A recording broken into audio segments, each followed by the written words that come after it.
How about this for a rack of bottles?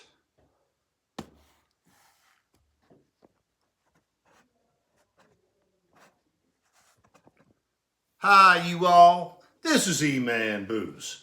Over the past 2 to 3 months, I've been exploring a great range of single malt scotches, including this here Ardnamurchan AD, Ardnahoe Infinite Loch, Port Charlotte 10 from the Bruichladdich Distillery, Kilkerran from the Glengyle Distillery, a pair of Craigellachie, a 13 and 17-year-old, a Caledonia Edradour 12, and a trio of Springbanks.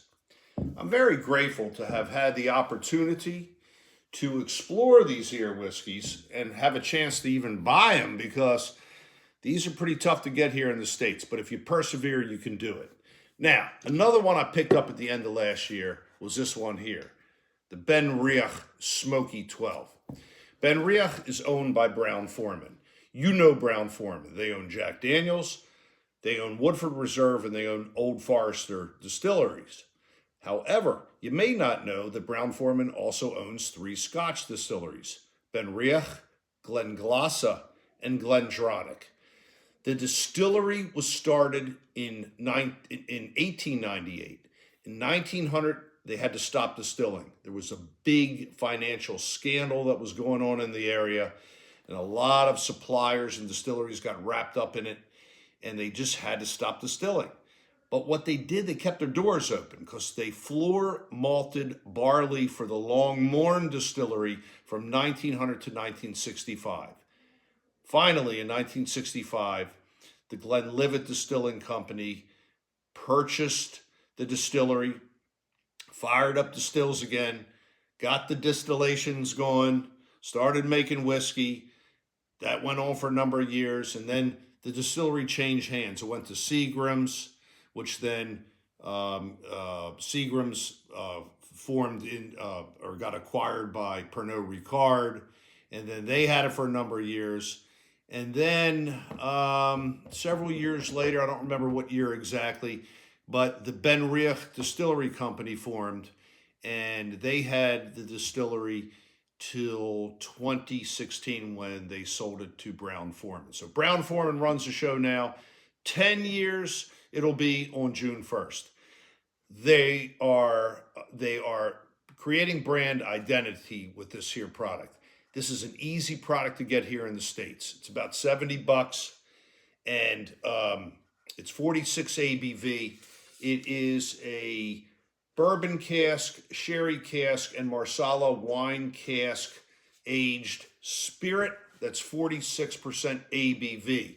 Now, the canister here says natural cask imparted color. So we know no European E158 colorant has gone into the bottle. That's a good thing. Now, what we don't know, though, is whether it's chill filtered or not. All of these spirits over here, none of these are chill filtered, okay? They don't say whether this is chill filtered over here, but we don't know. It may be chill filtered, it may not be, or it could be filtered in another way. But whatever they're doing, and it's marketed this way, so we just have to go with what they're telling us on the label and the canister that the bottle came in.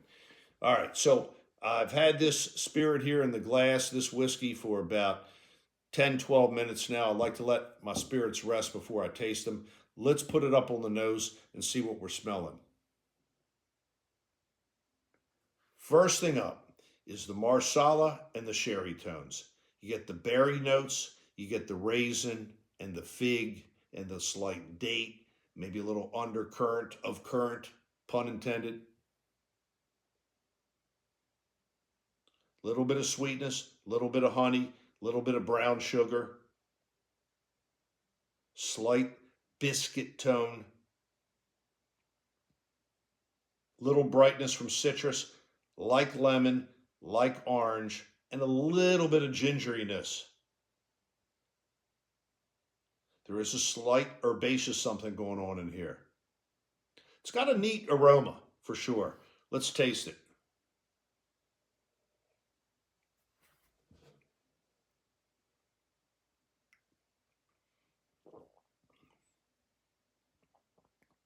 Ethanol comes forward. You know it's 46 proof. I like that though. Marsala and sherry tones appear first. Brown sugar, toffee, little bit of caramel, little bit of bourbon char, a little bit of that bourbon smoke that's going here. Now it's called the Smoky 12, and there is some peated whiskey in here, but I don't pick up a lot of peat in here. I'm picking up more of the smoky notes from the bourbon wood. I'm not getting a lot of vanilla at this point in time, but it is a marriage of what the bourbon casks provide and what the wine casks provide, and I think it's kind of neat. Let's try it again. Another sip.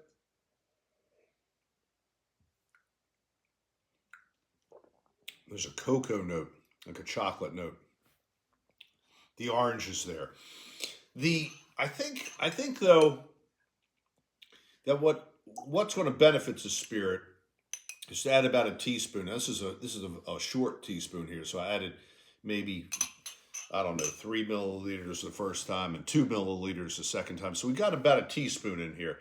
Let's see if this can help to bring up the aromas, to amplify the aromas.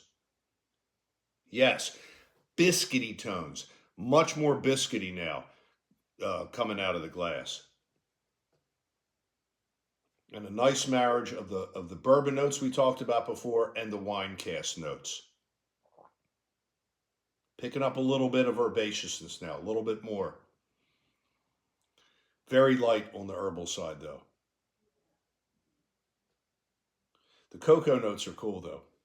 So you got this orange thing going on and a little bit of the cocoa thing, the lemon zest, a little bit of the ginger, the toffee, and then the date raisin figgy thing going on from the sherry casks.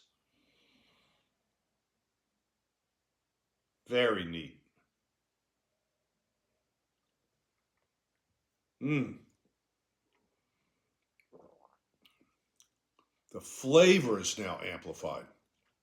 However, this time, what comes out a little bit more and more pronounced are the licorice tones, the cocoa notes, and an herbaceousness, like a mild type of thyme, the herb thyme.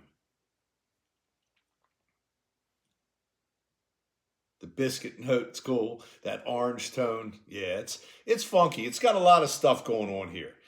Perhaps maybe one drawback I have about this spirit is that the finish falls a little short for my liking.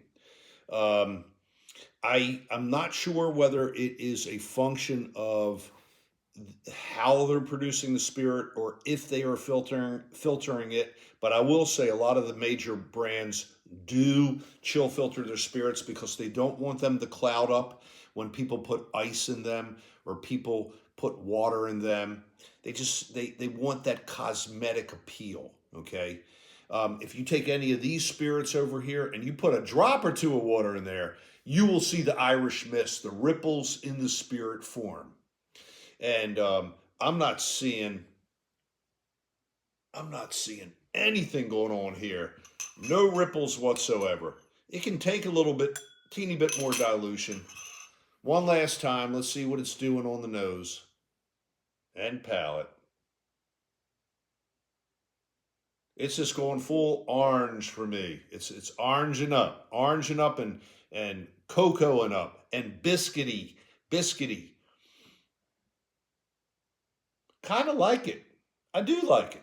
I think if you're a beginner with Scotch and you're intimidated by smoky Scotches, like the big peaty Scotches, like Ardbeg or Laphroaig, and you don't want to get into those, or you're intimidated by the heavier proof spirits or the ones that are just very full flavored, and you want something a little bit softer, something to get you introduced to the complexities of the spirit, this may be a good starting point. I don't know if I'm going to be buying another bottle anytime soon. I might try their 10-year-old, the Smoky 10, which I hear preserves a little bit more of the old style Benriach character that is kind of muted in the 12-year expression.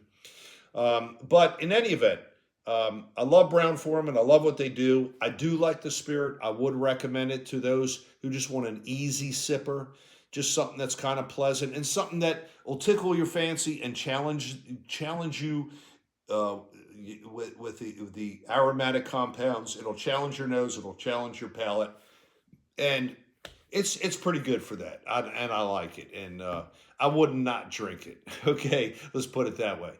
So that's it. That's Benriach 12, the Smoky 12. Hope you enjoyed the review. Thanks for watching. We'll see you again real soon. Bye, you all.